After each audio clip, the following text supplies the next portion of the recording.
Hi everyone, I hope you all enjoyed your first week of classes and enjoyed our long weekend that we had. But now it's time to get back to business, so let's just dive right into it. So for this week, the information that we did cover, I feel like I learned a lot of the information, and it's definitely stuff that is important that I think that everybody should know because disaster strikes all the time, and it's important to know how that it affects people, the community, the government especially too. So let's just talk about what I learned.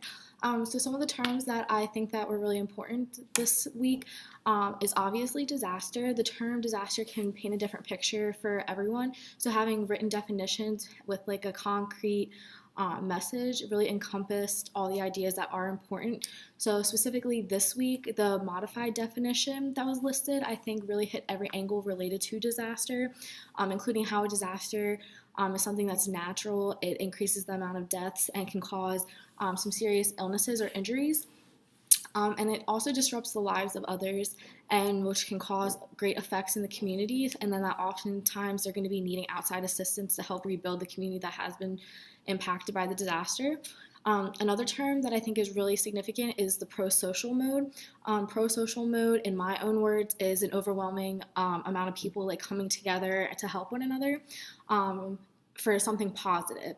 So in this sense, so like in a case of a disaster, pro-social mode would be people coming together to help find missing people, survivors working together to rebuild the community, emergency staff coming together to help find shelters and resources to continue to survive through this traumatic event. Although there is pro-social mode, there's also anti-social behavior, which is also another term that I think is really important this week. Anti-social behavior, in my own words, is when an individual acts alone and that they tend to put blame on other individuals or a situation that's at hand. For example, for this week, the Peak and Sutton article that talked about the 9/11 attack really hit the antisocial behavior definition because it talked about how after the attack, a lot of people put blame on Muslims, even though all Muslims are not terrorists. That's just like something that is an antisocial behavior after an attack. Another term that I thought was really important is stakeholder. In my own words, a stakeholder is someone who invests in a situation because they think that they will profit from the outcome. I have a really hard time understanding what stakeholder is and like all that business. So that was definitely lead into like what my muddiest point was for this week. I was reading all the information on the stakeholders, and while I was reading it, I kind of had some aha moments where like I understood what was going on, but then I felt like the article was trying to drag out too much about what it is to be a stakeholder and how it's involved, and I feel like it was something that could be compressed into like a short situation to tell us like what a stakeholder is and what they do instead of drawing it out into every aspect, which I get is important, but for the gist of it, just to understand it, I feel like it could have been condensed a little bit more. I personally have no understanding of politics or government agencies, period, so I was really having a hard time trying to get through the article. I think that this topic is something difficult to understand, and it's not something that I'm going to get on the first try. So like I think that that's my muddiest point, that it's going to take time for me to understand a stakeholder and what they do during a disaster, and like how that all ties in together. So that's definitely something that I think I need to look more into. I also had a hard time understanding the topic in the Frontline video, which talked about the insurance and how if a disaster hits, the insurance companies only cover part of it, yet they will do anything that they can to help people. It was like kind of like a backhanded situation where it's like you pay for insurance, but then at the end of the day, if it costs too much money, you don't get that. So like I was kind of confused, but like I haven't really hit full adulthood yet, so I wouldn't understand any of that, but I'm sure I will eventually.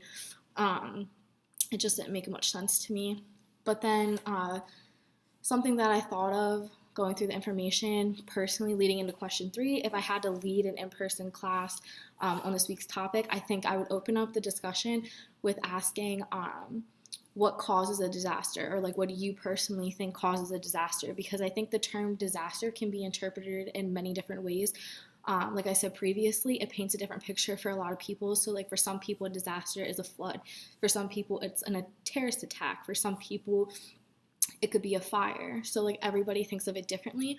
And I think the 4 theories of what a disaster comes from is really important. And I think leading into that, it would open up a topic of discussion to see like where people think that disasters are provoked from. So if it's from God or if it's from nature or anything like that, I think that's a really good way to start talking about what a disaster is, what sparks a disaster, and then that would lead into a conversation based off of what people do when a disaster strikes, because I think that's something that gets overlooked a lot, because in the time of a disaster, people want to come together, but then that's only for so long. Then what happens after a month or a few weeks, if that?